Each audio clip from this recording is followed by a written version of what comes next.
What up, guys? Kevin here. And I like to think of this as a new Sunday tradition. Just talk about the week that was in gaming for me, not about gaming news, what I played. And it was a beautiful, beautiful week of gaming. It had some lows, but I think I'm settled. So let's get to that. Shout out to the weird woman that was. I was like walking to my garage and this like woman walking a dog. She looked kind of hot. She like started walking right at me. I'm like, what is going on here? Like, what is this? Is this going down? Am I meeting a hot neighbor and we're gonna go to Sexy Town? No, she just like walked right at me and she didn't see me. That's how invisible I am. Like she saw me at the last minute. She's like, oh shit. I'm like, oh hi. I knew it would be too good to be true, but whatever. Back to gaming. Let's start with the games that I'm currently playing, and which is Future Redeemed. I think I talked about this enough. Xenoblade Chronicles 3, Future Redeemed. I think I have over 30 hours now, and it's excellent. I love the world. I love the world. You know what? The sense of wonder and just the scale that Skyrim gave me, only Xenoblade Chronicles have given me that sense of exploration and just being lost in a world. Even a littler game like Future Redeemed, which is a more refined version of Xenoblade Chronicles 3. And I'm at chapter 4, so I think I'm past halfway through. Playing on hard difficulty, I would say 100% everything. We'll see, though. But I got a deadline of about early November when more games come out to beat this game and the next game, and I think I'll be okay. It's still pretty early in October. But the game's great. The cast is great. The stuff you find out, like if you're one of these people that likes a good story but likes those kind of shocking moments, there's a really good one here, especially if you played 3 and know how 3 played out. 3, I think, has the best story in video games, and Future Redeemed just builds upon that. Just great. Just absolute great. It's my Switch game. I realize it's Switch season. I noticed I stopped playing Switch after I beat Trails to Azure right before summer started here. And now that it's cooled down, I'm back to playing my Switch. And I think that's because I like playing it handheld and I like having the Switch on the go. When it's hot, I just want to be inside my house. Now that it's cooling down, I find myself a little bit more outside playing my Switch. So happy Switch season for me because I'm in Arizona. I don't know if anyone else is like that, like their Switch is seasonal. Maybe if like in your colder part of the country or wherever you're at, maybe it's the opposite. It gets too cold, so you're staying inside, but you're inside, you'd rather play your PS5, PC, or whatever. Shout out to Future Redeemed. And Tales of Symphonia.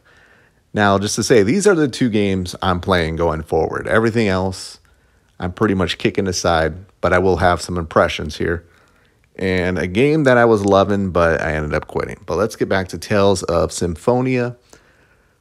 I don't know where I'm at. I'm at the Temple of Earth. I don't know. That's like about, I think, more than halfway. But this past week, I met a certain character that took this game from about a B plus to probably easily an A. Easily an A.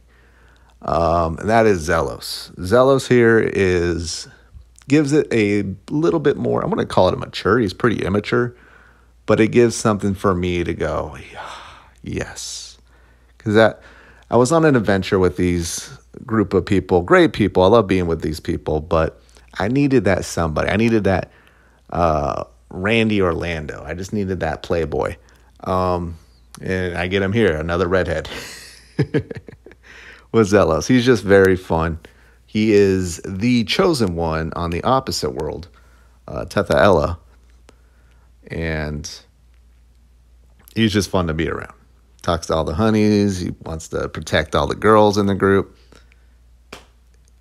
I love characters like this. People probably look at him and go, oh, he's too over the top. But you know, I liked the Generation X growing up. Some people thought that was too immature and over the top. That's just stuff I like. But yeah, Tales of Symphonia, it's a very special game. It's a game that it still might be my least favorite Tales of game. And again, saying that, it's still fucking great. But as I'm playing it, though, I'm like, I got to put myself back in 2003, 2004 when this came out. I'm like, what game was out that did something like this? It just keeps getting bigger and stronger. The more I play, the more just in love I become with it, and just how big it is, and just all the places you go, all the dialogue, all the cutscenes, even like the the side quests. I'm like, Jesus, this was a 2004 game. I think 2004, right? And again, it looks great on PS5. But yeah, I can't wait. I really cannot wait for this year. My game of the year, I don't know, top 10. I might even do top 20. But yeah, Tales of Symphonia is very special. Again, I know they did some update for the Switch version. I don't know if it's fixed there. PS4, PS5, where it's at. I think, oh yeah, Xbox. I think it's on Xbox as well. Then we'll get to Assassin's Creed Mirage. This is be its first impressions, but yeah. Assassin's Creed Mirage, it's a fine game. It's actually pretty fine. I would play it any other year where I didn't have a million other games to play, but it just doesn't feel important. I started playing it and I go, okay. I do have some issues. I'm playing on the Series X. I can't get the HDR to the screen. It looks very dull, and every time I brighten it, it just washes out. I got some issues there that I need to fix, but I bought it for $18 on Ubisoft Plus, or subscribed to Ubisoft Plus, and I'll probably get a refund on it because it just doesn't feel important. As I'm playing it, I'm like, I really feel like I should be playing Valhalla. Valhalla, I didn't beat. That game feels important to the series. This just feels like just like a little side dish. Like, all right, here you go. And I'm somebody that wants like the old school Assassin's Creed games. I just want it to be a mainline game. This just doesn't feel like a mainline game, especially when it's like, oh, this is just a few years before the events of Valhalla. And I'm like, I don't know. And that's kind of where I'm coming at as a gamer. I want to play games that feel important. At the end of my life, I go, I'm glad I spent more time playing these games that felt more important than Assassin's Creed Mirage, which I could play, beat, and have a good time. But at the end of the day, it's just junk filler. There's so much great games out. I cannot be playing just junk filler. But yeah, and I think another issue, I think people brought it up, is it is Assassin's Creed Valhalla. Like everything, the engine, the way the game looks, the UI and everything. But, you know, they went a little bit old school. So I would like to see them make the old school version of Assassin's Creed, just from, like, get away from this last trilogy of games and make it its own. Give it its own, like, special UI and everything else. And I think that's what people want. I know people are like, well, this is it. This is what we wanted, but people are complaining. I can see why. Again, fine game. $50. I would wait till maybe it's like on sale. Again, it's on Ubisoft Plus.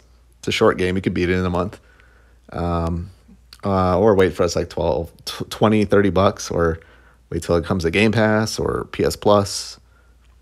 All right. And then Baldur's Gate 3. Now, I want to mention this game because I remembered last week, I think it was like Monday, Tuesday, I was in love with this game. I was so in love with this game to the point where I'm like, clear my calendar. I'm spending the next 150 hours playing this game. And that's it. I love how it's just, you go to every NPC and it's just, it feels special.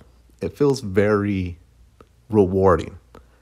Especially when you're choosing dialogue choices and you got to roll the dice. You're like, oh my God, am I going to pass or fail? And then if you fail, like, should I re-roll? Should I save scum? Or should I just live with my consequences? And I did a little bit of both.